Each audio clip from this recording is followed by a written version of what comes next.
Hey, it's Moritz Wobith here. Great that you're here.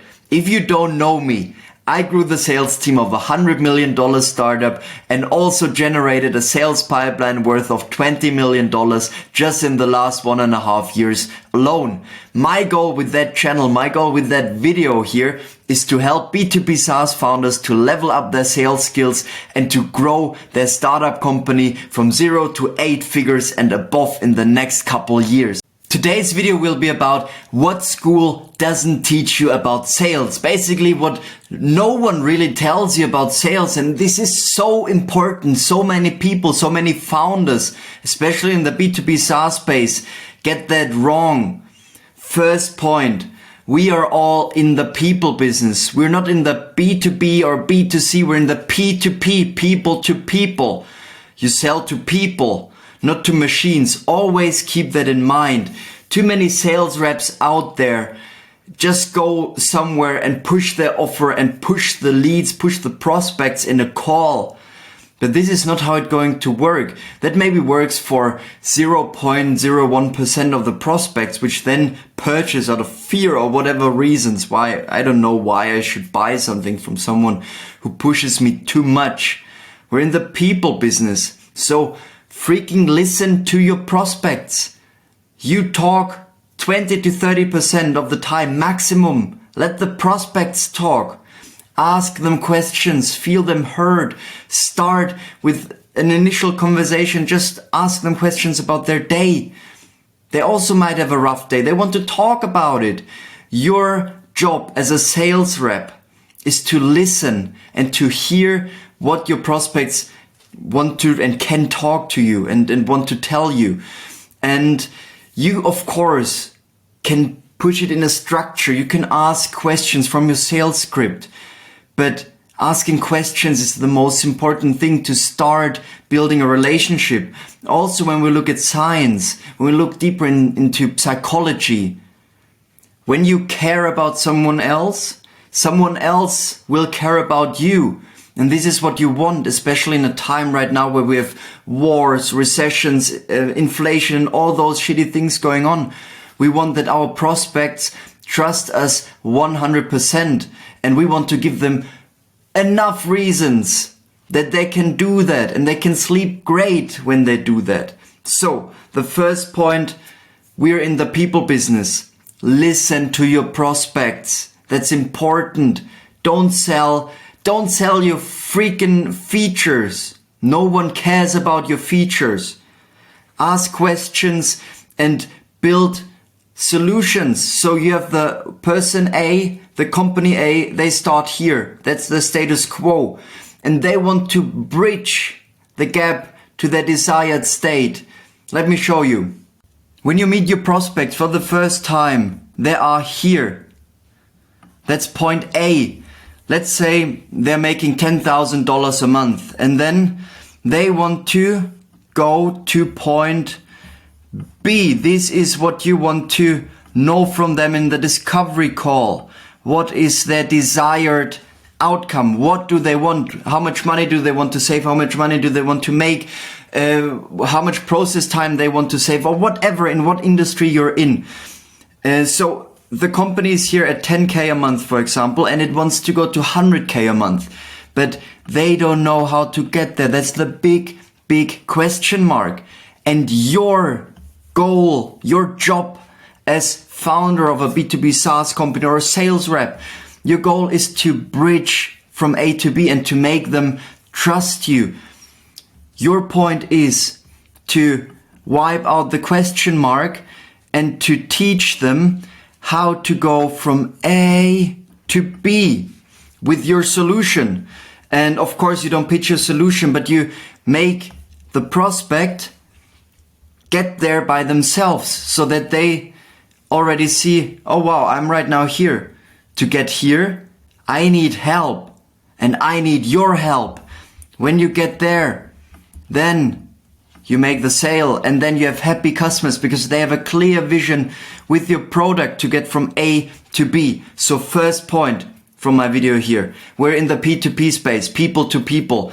We need to understand our prospects. We need to build up trust with asking questions which is very, very easy, but too many people underestimate that. Too many people just push their product, it doesn't work anymore. Here, care about your product and care about your prospect. Then you will see that you will close at a way higher rate than ever before. Secondly, consistency is king, especially in sales. And this is something I needed to learn when I was a young founder, that in sales, consistency matters even more than in every other area of business. Because if you're not consistent, if I wouldn't have been consistent with my work, then nothing would have worked. Because you can have one awesome week and then you can have 10 not so good weeks in terms of how you close deals. So keep pushing every single day. Too many founders just put in a junior sales rep or a working student to run their sales. Man, that doesn't work.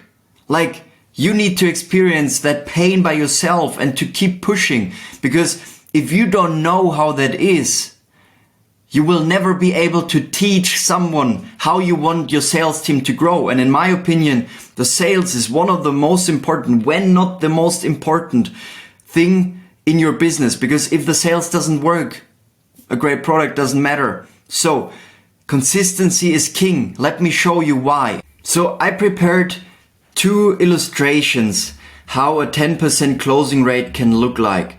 So here let's start inside the perfect statistical way. So here you have a closing rate of 10%. That means you have 9 calls which you completely lose and then 1 you win. And this is for sure, you know that.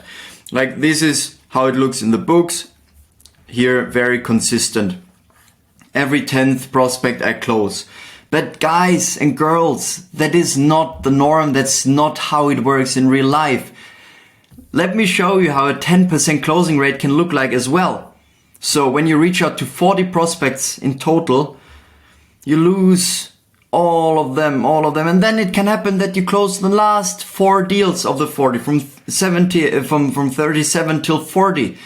That is also 10% closing rate. But you need to go through the pain to get here. So keep pushing. Of course, at a certain point, this is what I will discuss in the metrics video. You will see that you need to tweak around some things. But the most essential thing is that you keep going.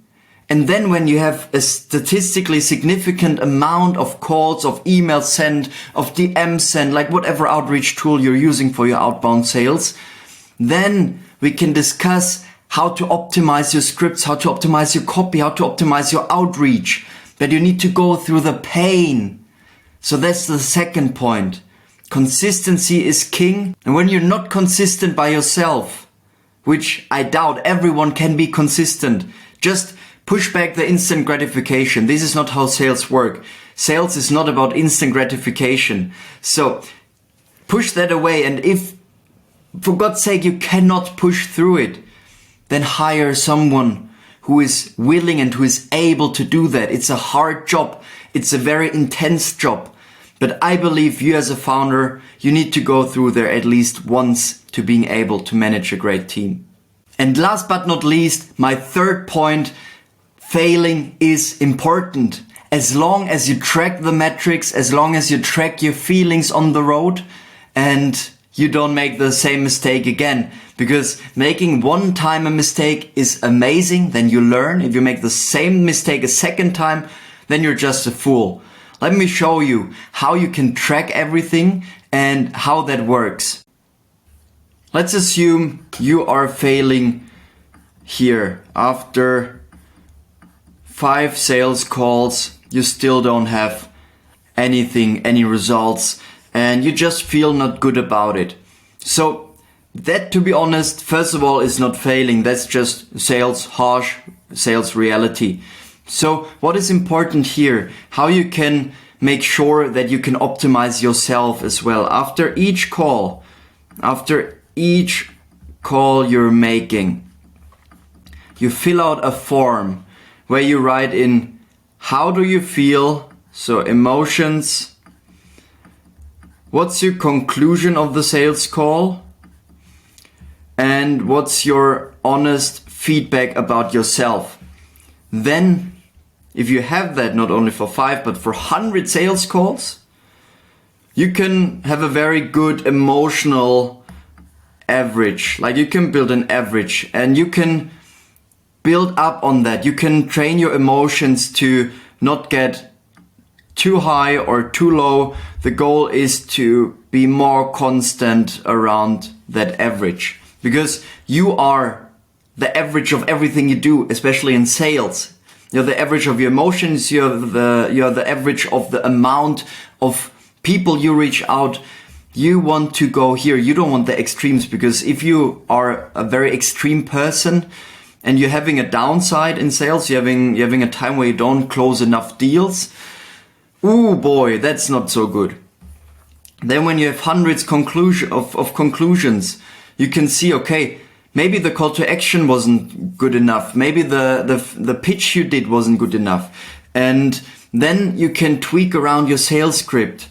And from the feedback side for yourself, pretty similar. There you can say something about how your tonality was when you re-listen to your sales calls, because I hope, please make me that favor, that you record all your sales calls and then you re-listen them.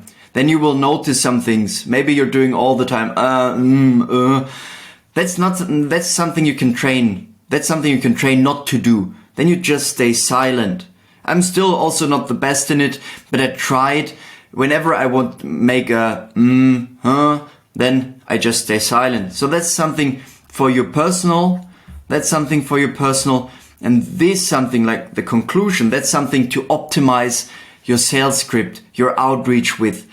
And then to give you another example on why failing is great. So on average, just 1 out of 10, to be honest, I would say 1 out of 100 startup ideas is getting successful. So for all the founders out there, of course, maybe you are one of those founders which right away hit it with the first idea. Congrats, that's amazing. You're statistically a miracle. But most of the founders out there already tried like 10 different ideas to build ideas into companies, failed all the time, and then the 10th one blew up. And this is what makes the difference between founders and people who are employed in a normal 9 to 5. Of course, there are also hustlers. A lot of them are out there. But that's the difference. Most of the fully employed people will never fail so often for a little possibility to push and have success. So here on that side, because you're watching that video, I think here you're already very good. You're already in the top 1%. But here, I think most of you should focus on. Track your metrics. Fail fast, fail hard, and continue. Analyze yourself. Do some self-reflection, because if you don't do that, it will be very hard to prolong a journey as a founder and also as a sales-led growth founder. Let me summarize everything. I hope you can read everything. That's not perfect, but I think you should get the points after listening to that video. We are in the P2P space, in the people to people. We need to care about our prospects. We need to start to care about our prospects. If we don't do that, we're literally out of business in a couple months, because especially in a recession, especially when there's inflation, especially when there's war, people and especially corporations want to trust the companies they work with. Be one of them and be one of the cool people. And when you think about that the next time when you approach a prospect, ask more questions. Ask questions, make them feel heard. You will see and feel a difference also in your signups. Secondly, consistency is king. You can have a winning streak of 10 sales calls which you close, but you can also have a losing streak of 10 sales calls you lose. So you need to be consistent. And it can happen that you have 40 calls, no one closes, then you have a streak and 5 closes in the end. So be consistent, even though sometimes it's hard. That's important. Instant gratification has no place in sales. And last but not least, failing is great when done right. Done right means track the metrics here. Track the metrics, track your emotions, and track feedback for yourself. And when you do that, you will see that you will have a complete different understanding about failing, how you had it before. Then you will look back. For example, if you do that consistently for 1 year or for 2 years or for 10 years, then you will see how the highs and lows turn lower back more to the average, because you are the average of what you do. So that's that. And by the way, if you're struggling to get more clients and you can't for the life of you figure out a way how to book appointments with the right prospects, don't worry, there's a link in the description. And also, please don't worry, it's not a $999 course, a weird case study or something like that. It's just a video of me telling you how you can get more clients. And I want that this is fully transparent. It's a funnel. It's designed to make you book a meeting with me or one of our team members. And you don't have to click it. And I don't really mind if you don't click it, but I just wanted to tell you, and please feel free to check it out if you're struggling to get more clients. So that's all for this video. If you liked it, there's a button for that. Make sure to hit it, and any other things, just put them in the comments. I'll read through all of them. If you have requests, if you have general comments, if you have questions, just put them there and I'm more than happy to answer them in the next videos. And also, if you don't want to miss out on anything more regarding how to grow your B2B SaaS company, then hit the subscribe button, and I'm very happy to see you there on the other side. So from my side, have a blessed day. Thank you so much for your time, and I really appreciate that you're here, and together we're going to 10x your SaaS sales.